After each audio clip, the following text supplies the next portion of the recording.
Hola a todos y bienvenidos a nuestro canal. Hoy vamos a hablar sobre una de las causas principales del cambio climático, la contaminación, y nos vamos a centrar sobre todo en Valencia, donde vivimos.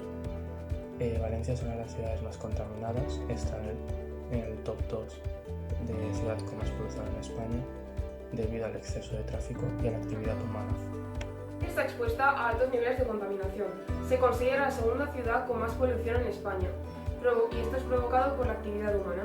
En cuanto a su terreno, el suelo de Valencia está altamente contaminado, y esto es debido a los productos químicos vertidos por las empresas a lo largo de los años.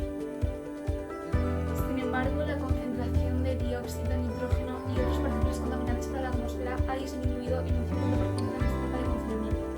Entonces, nos hemos parado a pensar y es que en el curso de 2-3 meses hemos podido mejorar la calidad del aire en un 50%. Debemos empezar a tomar medidas urgentes porque realmente podemos disminuir la contaminación de una manera muy brusca. ¿Cómo? Pues sabemos que en Valencia el tráfico es el principal contaminante. Entonces, si hay trabajos que pueden prescindir de coger el transporte, ya sea público o el coche personal, se debería de prescindir. Es decir, hacer el trabajo desde casa y aplicar el teletrabajo. La prueba que podéis ver a continuación es un mapa sobre las temperaturas de la superficie de Valencia. En las zonas más cálidas, representadas en rojo, tendríamos las industriales, mientras que en las zonas más frías, representadas en azul, serían los parques, ya sean viveros, el jardín de Zulia. Esto revela que la ciudad necesita mejores acciones de adaptación para evitar el sobrecalentamiento, por ejemplo, aumentando las zonas verdes.